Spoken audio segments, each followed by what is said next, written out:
Dabas most a 21. század elején egy olyan kisváros, amit, hogyha beillesztenénk Nyugat-Európa vagy Európa fejlettebb régióiban bárhová, nem lógnak ki. Minden adott ebben a városban, hogy jó legyen itt élni.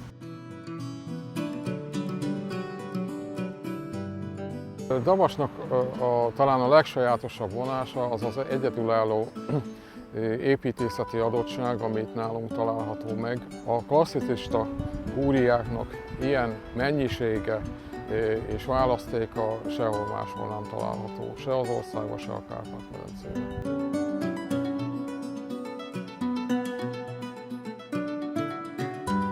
A városnak az egyik nagy csodája, építészeti remekművein és a városi oldalán túl az a természetvédelmi körzet, ami végül is végig húzódik a város egész hosszán.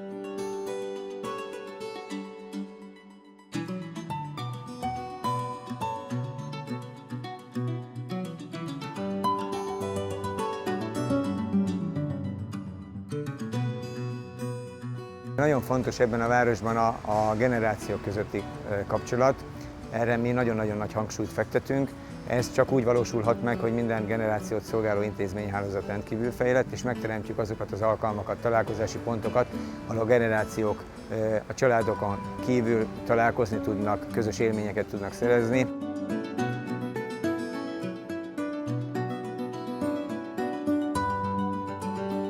A Cölöpjárda tulajdonképpen a Magyar Zarándok útnak a Dabashoz tartozó részének egy szakasza.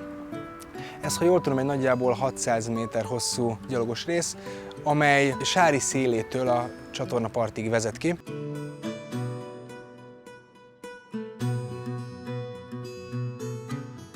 Dabas, Gyón és Sári 3 különböző település volt, még az összeépülésük előtt, és Mária Terézia idejében lettek ide telepítve szlovákok, mivel hogy ez eléggé gyéren lakott terület volt, és ez egy jó földdel és környezettel bíró környék, és akkor települtek ide, és azóta hozzuk ezeket a szlovák gyökereket. A sári rétes az szinte tiszta töltelék, ott tészta alig van. Inkább csak a töltelék. Mint más réteseknél inkább több a tészta, és kevesebb a töltelék. Tényleg nagyon hagyomány, mert ezt még a nagymamáink, vagy mit tudom én, hogy kicsodák, de nagyon régen csinálom én is.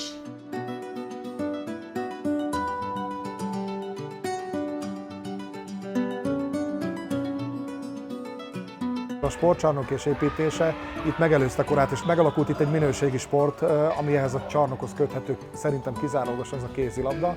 200 gyerek sportol, ami országos szinten is kiemelkedő. Aki valamilyen szintű mozgást választ magának, az legyen extrém, legyen labdás, legyen triatlon, duatlon, úszás, mindenki megtalálja a maga számára a legmegfelelőbb minőségű és szintű sportolási lehetőséget itt Dabason.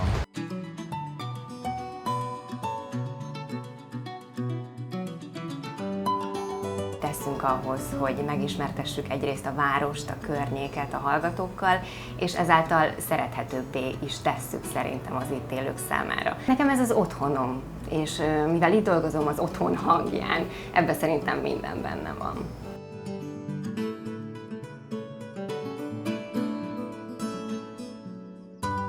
Ez a város ez egy nagyon élhető város. Tulajdonképpen egy gyerekbarát város, tehát ha itt végig gondolom, hogy az intézményrendszer óvodás kortól egészen középiskolás kor végéig kiemelkedő, tehát nem kell kimozdulni a városból azért, hogy valaki az igényeinek megfelelő oktatást, kultúrát, szabadidőt megtalálja.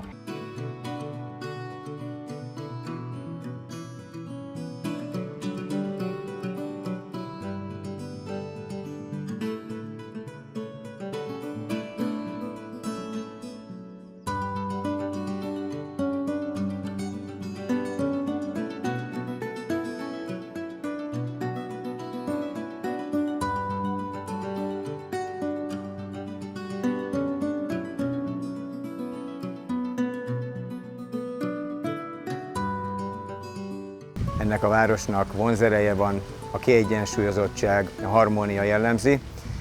Jó itt élni, több mint lakóhely, több mint egy egyszerű város, ez egy otthon, és egyre inkább egy virágos kert.